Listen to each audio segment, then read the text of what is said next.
Well, hello, everybody. Welcome to the Raise Your Bars podcast and our final episode of our Leadership Lessons with Ted Lasso series. Man, it's been fantastic. It's been a lot of fun, and I'm here with my co-host Chris Baker. I'm Al Rattan, and today we're really diving into the concept of servant leadership, which is honestly, Chris, it's one of my favorite topics, and I think it's agreed. the way that truly effective leaders lead is servant leadership. And again, it's inspired by the one and only Ted Lasso. And if you haven't watched the Ted Lasso series on Apple TV Plus, then we highly recommend you go do that. Yeah. So in this episode, we're going to explore how Ted consistently puts the needs of his team before his own. And that's really embodying the essence of servant leadership. So hey, what a great topic, Chris. Absolutely. How are you doing? I'm doing great. And I agree with you, servant leadership. And the beauty of this, it really encompasses all of the episodes that we've done so far, right? And it ties them all together, puts a bow on them. And, before we get started, though, Al, let's remind people, listen, if you haven't done so already, subscribe to the podcast, right? Share it with your fellow Ted Lasso loving friends. Follow us on social media, share it on social media. If you are serious about growing yourself and your teams, your children, whoever it is that you want around you, then, this is the place to be. So let's jump right in. So lesson number one is the power of listening. Right. Now, Ted Lasso is a master at this. He listens not only to what his players say, but also to what they don't say. That's key, right? He pays attention to their body language and their emotions.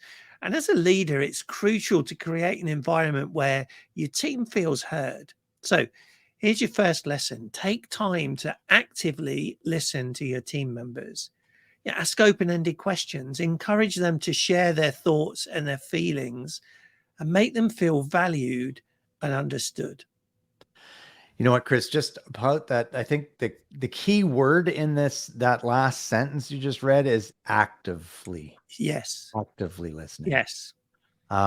Because again, folks, just think about this for a minute. How many times when somebody's saying something to you, speaking to you, you are already formulating your response in your mind. Yeah. And not saying we can't multitask, but you can't multitask well for long, right? You're not fully paying attention and engaged in the conversation if you're already formulating your response, or if you're waiting for them to take a breath so you can jump in with your response. And I think a lot of people miss that actively listen part. Yeah, absolutely. And again, it's looking at that body language and their emotions, right? Because, they could be saying one thing, but their face is saying another. Right. And we see it with spouses, with kids, with teammates, with siblings, with friends, whatever. You can see it all over the place. Right. And this active listening is a huge skill. It's one that can be learned. Right. But you really need to work on it because there are so many distractions available now that it's very, very easy to not be present and pay attention to what they're doing because you are multitasking, which actually is a fallacy. You can't do it. You can't. Right? You can't focus on more than one thing at a time. Even the fastest computer in the world is doing one thing at a time. Yes. So learn from that. It's funny because as soon as you said spouse, the immediate picture that came to my mind is my wife saying, "I told you that last night." Right. And me going, "I don't remember you telling me that." Yes. Men, I'm sure you have. I'm sure you've heard that from your spouse too at some point. I remember that time. Anyways, but so number two, or lesson number two is all about empathy and understanding. And actually, I think we talked a little bit of empathy in our last episode as well. But it's such an important skill set, or we measure empathy and emotional intelligence when we do assessments on people, and having that strong empathy score and emotional intelligence it's a great asset to have. Anyways, no, Ted doesn't just listen, but he genuinely cares about his team's well-being. And let's face it, folks, your team knows when you're faking the care for them. And it goes back to, it starts with you not actively listening to them, honestly. Yeah. And he understands their challenges, their fears and aspirations. And this is really a key aspect of servant leadership. I have a great friend of mine locally here, and he's great at asking the question. Everybody asks, how are you doing? How are you doing? What's the canned response? I'm fine. I'm good. It's good. It's busy. Whatever. Yeah. All those canned comeback responses. But if when he asks, how are you doing? And I say, oh, I'm doing good. He goes, how do you know? And I'm like, whoa, it shocks me out of that canned response or his canned comeback to my response, and actually gets the conversation going. Yeah. We need to show this genuine empathy towards our teams, towards our family, towards our spouses, towards, those people in our community we come into contact with. And especially with our team, we need to understand their struggles. We need to celebrate their successes and be there for them both during the highs and the lows. It's really easy to be in it with somebody when everything's going well, but when it's not going so well, that's when people really need you to come alongside them, and that's where that empathy plays such a part.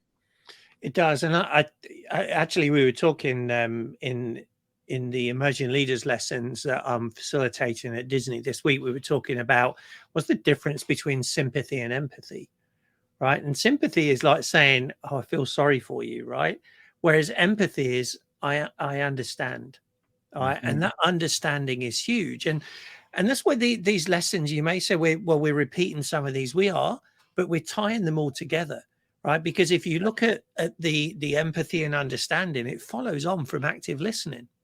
Absolutely. If you don't actively listen, you can't show empathy and understanding, right? Or if you do, it's going to be false. And like you said there, I love that comeback with the how are you feeling, and it's how do you know. Again, it's asking those open-ended questions, like we said in the power of listening, right? So, if somebody says, "Oh, I'm doing great," so that's great. What is it that's going so well that's making you feel that way, right? And the same if someone went, "Well, I'm not too bad. I'm like a little down." Okay, so what is it that's making you feel that way? How can I help you? Right. Yeah, exactly. And how can I help? yeah. So, And I heard Brene Brown. Sorry, I was formulating my response, right? You took a breath and I jumped in. I'm sorry about that, my friend. But I think about Brene Brown, what she says when she's talking about empathy. She actually says, it's not like really feeling for them or you trying to fix their problem. It's like, you know what? I'm so glad you told me that. I'm so glad you trusted me enough to tell me that. Right. Let me walk with you through this. Right. Right. And I think that's a really just a good way of looking at showing and expressing empathy towards others. Absolutely. And I don't think you necessarily need to have all the answers and the solutions, right? It's just the fact that you listen to somebody and they feel heard. Very often that is the biggest cure. Right. It's just doing that. And I'm going through it with one of my friends at the moment. And again, it's like it's just being there and just listening. All right. And supporting them and saying, hey, you're not alone, Exactly. So, yeah, huge thing. So let's go on to lesson number 3. That's leading by example. Again, we've covered that recently, but Ted Lasso really embodies this principle every day. He sets the standard for hard work, for dedication and positivity. And as a leader, you must be the role model for that your team needs. All right.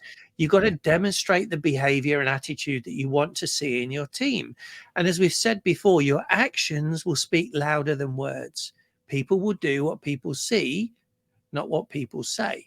Yeah. Right. So really pay attention to that and lead by example. Yeah. And I would even just say, look at your team and how are they responding to different situations, right? For me, working retail for so many years, I walk into my store, pick up garbage. Yep. Along the way. If your team's not doing that, then we have a problem. Right. If there should be, I wanting them to be led by example. Right. So, really. You probably find there, Al, as well, that they see you doing it and you don't even have to say anything to them, but they will then start picking trash up themselves because they go, well, if Al can do it and he sees it, then, really, maybe we should be doing that too. Right. Absolutely. And so they self-govern. So, absolutely. Okay. Lesson number 4, folks. Lesson number 4 is about trust and delegation. Now, Ted Lasso trusts his team to do their jobs, and he actually empowers them to make decisions. And this trust not only boosts morale, but also allows each team member to grow themselves individually as well, right? Yeah. So trust your team's abilities and delegate responsibility accordingly. Give them the autonomy to make the decisions and then watch them flourish. Yes, there has to be guidelines. Yes, there has to be policies and procedures and stuff like that. But, you know, I was always told way back in the day, and people can agree with me or disagree with it, but to be effective manager, effective leader, delegate everything possible. Yeah. And I do. And Mhm. I have. And I've empowered. And Right. it's made the team feel more valuable, and it's freed me up to work on the bigger picture of growing the business Yeah. versus doing the work in the business. There's multiple things we could teach on this, Al, to be honest. And it's, we're scratching the surface with this, folks. And if you want to learn more about how you can develop and how we can help you, you really want to come and join our Facebook groups, because we will, over the coming months and years, we'll dive into this and we'll offer different programs and so on to help you. But Mhm. as a leader, you should be able to step away from your business and it run seamlessly. Yes. All right. To me, that is the real indication that you've got a solid leadership, right? Mhm. And that you're empowering your team to do it. If you step away from that business and it falls apart, don't look at that and say, I'm the rock that's holding all of this up. Look at that and say, I'm doing something wrong here, right? Yeah. Because this business relies on me and it shouldn't do. All right. And if I can add to that, Yes. if you're afraid to leave your business because you think it's going to fall apart, Yep. then you're doing something wrong as well. And I'm Right. blunt with you. You're not Yeah. being an effective leader or empowerer or Mm-mm. trainer or developer. Yeah. That's not the way to run your business. And you're Correct. limiting your potential growth in your business if Yeah. that's what you're doing. And Yeah. Chris, you and I know, like okay, over the last few weeks, we've talked to numerous businesses about a program, sales and training program we have available. And these numerous businesses, a few of them, a handful of them, and they're like, this is amazing. It's just what I've been looking for. And some of them are going, no, I'm fine. Oh, you're not interested in growing your sales? Nah, we're doing okay. Yeah. Oh, well, okay. Well, I've been doing this for 30 years. I know what I'm doing. I'm fine. Okay. Then you're going to be exactly where you're at Right. for the rest of your career, where we know because we're dealing with stores, Chris. One of your stores that you're facilitating this program for is up in sales, really, really quite substantial. And they attribute a large portion of that increase to the training that their sales team and Yeah. leadership team is getting in our program. Yeah. So it blows my mind, like literally cannot believe it, jaw on the floor, Yeah. when people say, nah, we're okay. Yeah.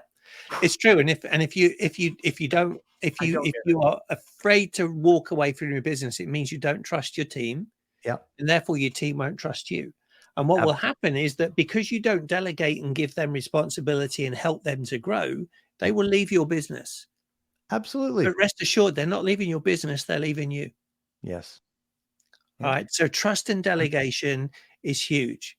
Right. And we really need you to work on that. And again, we've got programs that will help you with that. Mhm. But take heed and weave all these things together. So Yeah. let's move on to lesson 5. As I say, we could talk for hours on each of these, but with lesson 5 is handling adversity. Wow, this is something that whatever happens, adversity arises, right?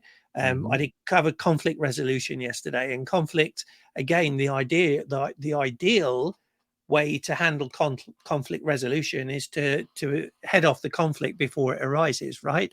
And Ideally, yes. yeah, and handling adversity is the same.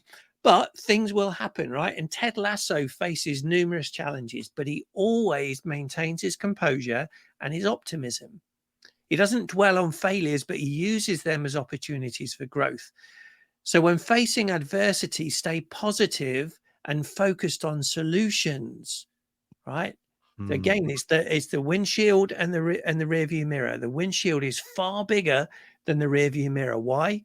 because we need to pay more attention to where we're going than we do about where we've been. Absolutely. All right. So embrace setbacks. Look at them as learning experiences that can make you and your team stronger. Hmm. Mm-hmm. Mm-hmm. I'm just going to let that settle in for a minute. Yeah. Go to lesson number 6. Celebrate the wins together. Mm-hmm. Ted knows the importance of celebrating victories, no matter how small. And this really fosters this sense of belonging, and it motivates his team to keep striving for success. Yeah. Chris, we both do coaching, private coaching as well. Mm. And one of the things that I do in my coaching is, if my client is setting a goal and our next call is 2 weeks down the road and they actually achieve that goal or have a win, I want them to message me right away. Yeah. I don't want to wait for their next call. I want Mm-hmm. to celebrate with them in that moment, that success, because you know what? Yeah. We're going to hit walls. That adversity that Chris just talked about in the last point, it's going to happen. Yeah. And we really need to draw on the feeling of that last win at times to help us get through the current setback or adversity we're facing. Mm-hmm. That gives us the fuel to push through it, because we want that good feeling of the win again. And so many people get trapped in that adversity and they don't celebrate the wins and they focus on the negative, and then everything spirals out of control, right? Yeah. So we need to celebrate these individual and team achievements as they arise. Mm-hmm. Recognize and appreciate the hard work and dedication of your team. That is a powerful motivator. I did a leadership game with a local company today, and one of the things was, we would just like a little bit more communication and recognition. Yeah. Recognition for the work that we do. And it wasn't monetary. It was the verbal, hey, Mm-hmm. you're doing a great job, thank you. And that's what they really wanted more of. Yeah, I would challenge you to think about this. If you're a leader, a business owner, or a parent, when was the last time that you truly recognized and appreciated somebody else? And again, as Al says, it's recognition is not monetary, right? In fact, the best recognition is free. Is that just that personal, hey, I appreciate what you've done today, right? You've done an amazing job and thank you for that. Whatever it is, right? It doesn't matter, but do it genuinely, right? Mean it, be authentic about it, and integrous about it. And I promise you, your team will respond positively, right? Yeah. And when you can get them recognizing each other for doing a great job, that again is creating that momentum and that culture of recognition and appreciation throughout your organization. Absolutely. Yeah. Yeah. True. So, folks, now it's your turn. Time for your assignment. we always want to give you something to apply these leadership lessons and these lessons from Ted Lasso and put them actually into your own life. So what we want you to do is the following, and we'll put these in the episode notes, and if you're watching on social media, we'll put it in the comments in there. But the first one is a listening exercise. So you're listening? All right, good. So over the next week, right, practice active listening. Practice it with your team or your colleagues, again, or your spouse or your kids. Make an effort to understand their perspective and feelings. Yeah, really good. Number 2, an empathy journal. Now, keep a journal where you record moments when you showed empathy and understanding towards others, and reflect on how it impacted your relationship. Yeah. Yeah. Excellent. Number 3, lead by example challenge. Identify one area in your work where you can lead by example. Set the standard for your team and then observe the effects that has. Next, if you don't, this is following the teaching points we just had here. Next is trust and delegation. Delegate a task to a team member, give them the autonomy to make decisions, and offer guidance and support as needed, which means you staying out of it.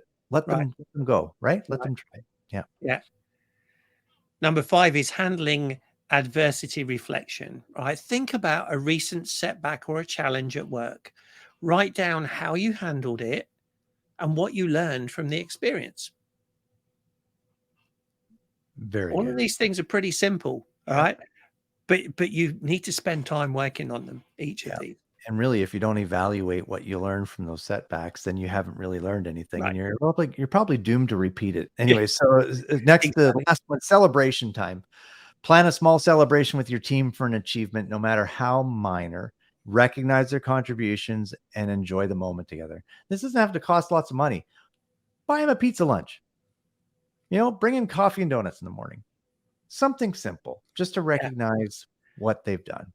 Or even just try this, right? Sit down with them um, with a cup of coffee and just say, hey, I noticed this week X, right? And whatever it is that you saw. Mhm. Does anyone else want to share anything that they've seen that impressed them, or that they appreciated Great idea. amongst the team? Great Right. Now, idea. the first time you do it, to be honest, you're going to have to cajole them a little bit and move them along. But Yeah. eventually, if you do that every team meeting, they'll start coming up with things. All right. Mhm. And you watch that culture grow. But it Absolutely. starts with one small thing, like all of these things. Yep. So remember, guys, leadership is a journey. All right. And these lessons from Ted Lasso can help you become a better servant leader. And we'd love to hear about your experiences and insights. So again, feel free to share them with us on social media. And if you do so, use the hashtag Ted Lasso Leadership, and Alan and I will see it, and we'll definitely respond to you. Absolutely. And that, folks, wraps up our lessons in leadership from the Ted Lasso series. So thank you for joining us on this journey of learning and growth. And of course, stay tuned for much more exciting content coming down the road. And until next time, be the Ted Lasso of your own leadership journey. And don't forget, folks, follow us on social media. Go to Raise Your Bars on Facebook. Search Raise Your Bars on Facebook. You'll find us in our private Yeah, Facebook group. And of course, if you got some value from this, please share it with friends and family and coworkers. And we'll see you next time. Have an absolutely. amazing Thanks, everyone.